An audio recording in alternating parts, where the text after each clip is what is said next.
Hi there, Rabbi. Lashana Tova. Did I get it right that time? Yes, you did. Spot on, Joe.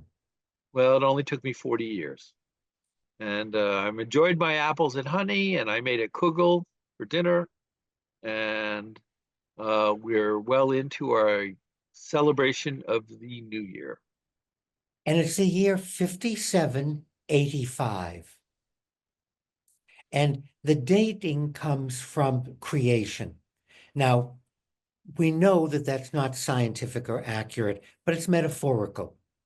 The idea that the world came into being at some point is why we date it. It wouldn't matter whether it was 57, 85, 75, 87, a billion 27, that as long as we don't take it literally, unfortunately, some of my co-religionists take everything literally, and that just ruins the metaphor. Well, we all like to have our levels of belief. And sometimes it's easier to just, as we say in the church, genuflect and say the prayers. But you know what? You can have it. Just don't think of it as 5,785 years. The idea being there was a time before creation. So we can celebrate the birthday of the world. And that's something else we do on Rosh Hashanah. We celebrate the birthday of the world. And it's a celebration. It's truly a joyous event. They call it the high holidays for a reason. Um, but is there more to it than that? I mean, do we have in Catholicism and Christianity, we have holy days of obligation. And there is an obligation during the high holidays, isn't there?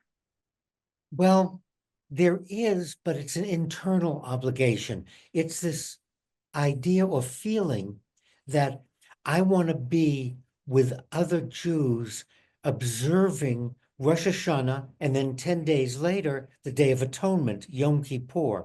So I want to be there. So the obligation is not external, it's an internal obligation that we put on ourselves that this is the time for me to show up. The idea is we welcome the new year.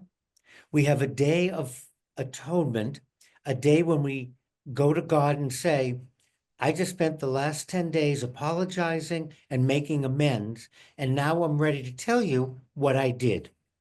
Then 4 days later, we celebrate the Harvest Festival. Then 7 days after that, we start the cycle of reading the Torah again.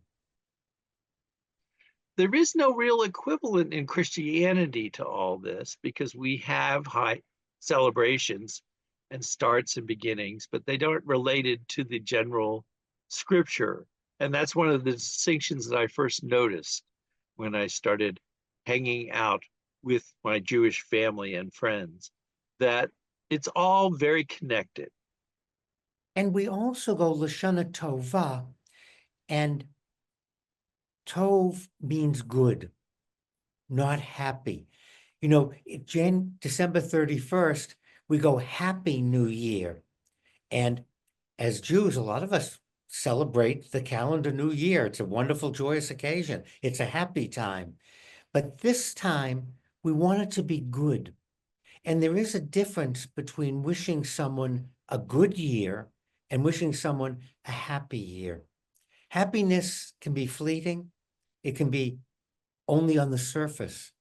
But good is really a deep subject, if you will. What does it mean to have a good year? It means a healthy year. It means not just that good things happen, because sometimes what we think of as good isn't, and what we think of as bad isn't. It's not quite that simple that we want to do that. We're looking out for welfare, for health, well-being, being content, being satisfied. And that's what the New Year's about. And we eat apples and honey and other apple cake and sweets. The idea is for a sweet New Year. Again, it's all symbolic, it's all metaphorical. You should have a good, sweet year, Joe. Well, at the risk of crossing the streams, I would say what makes me happy and what I think is a good thing is getting to share this with you, Rabbi. Thanks as always for your wisdom and information.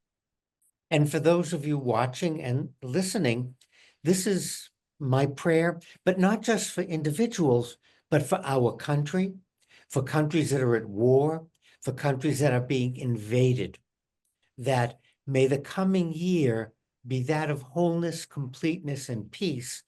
And maybe 5785 will be the year when we stop all the nasty shooting and killing of each other and truly have a good year.